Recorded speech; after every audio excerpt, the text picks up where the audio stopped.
It's a cool fall morning in Michigan. About 25 classic car enthusiasts are gathered outside a specialty dealership in Birmingham, Michigan. They're about to start a day-long drive through some of the area's most colorful roadways. The drive will take these car buffs and their vehicles to Milford, Michigan, to get an exclusive and rare viewing of an amazing classic car collection. The drive was part of a 3-day event sponsored by America's Automotive Trust. That's the same organization that helps sponsor the annual Drive Home, a caravan of classics that travel across the country, arriving in Detroit just before the annual NAIAS car show. But COVID-19 concerns eliminated all that, the Detroit show and the Drive Home. The American Automotive Trust is planning to host 25 separate one-day drives across the country, and Detroit is its kickoff point. William Hall and David Madeira are both involved in this huge Automotive Trust project.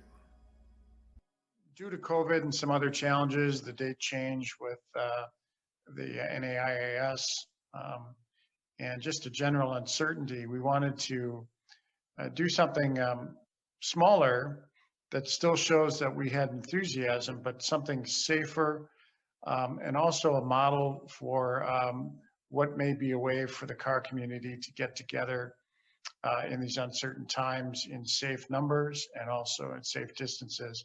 We felt in this time that there's great demand for among enthusiasts, among everybody, get out and do things, but wondering what they can do safely. And we, of course, believe that enthusiasts love to get out in their cars, they love to drive, and that's a relatively safe activity when you think about it, certainly as compared to gathering in a crowd. For all those reasons, we thought, what can we do? And we said, well, let's create a series called Driving Forward, with the notion that we're not going to let this get us down.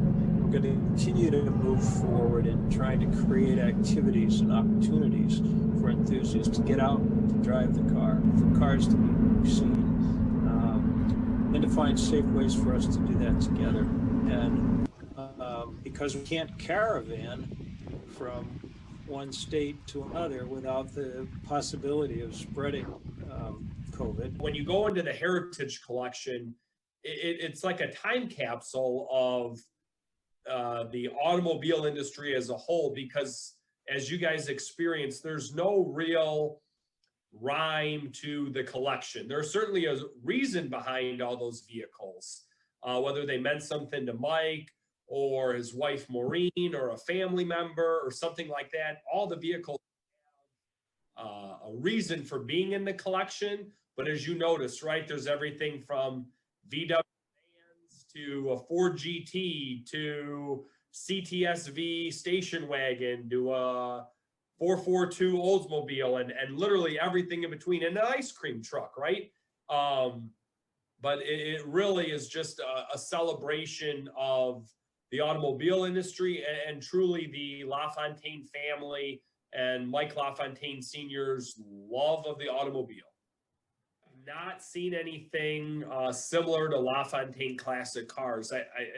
It's like the next evolution in the future of the group, which is funny because it's about classic cars, right? But I think we're certainly blessed being in the Motor City here and having so many enthusiasts, collectors, lovers of all things automobile in our larger area and demographic.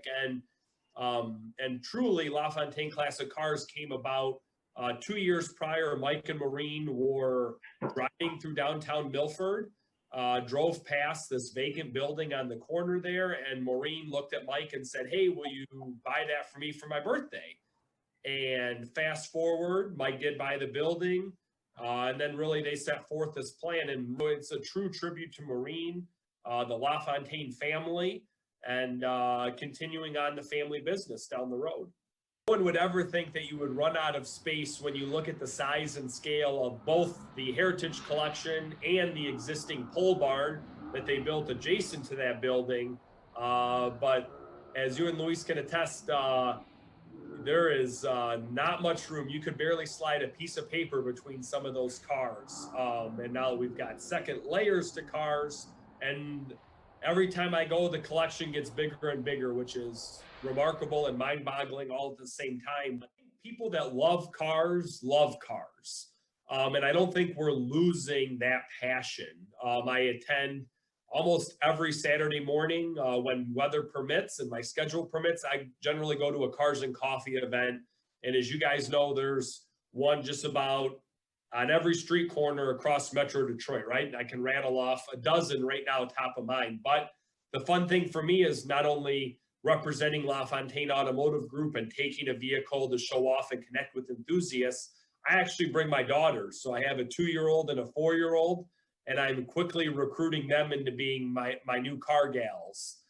So much so that they critique now and request vehicles for me to bring home. And again, they are 2 and 4, yet they already started to love vehicles, ask me about them, want to go for rides, want me to make the car go vroom, vroom, right? And so I tend to think that maybe in the bubble that I'm in, but man, there's a bright future. We learned some valuable lessons this past weekend in Detroit.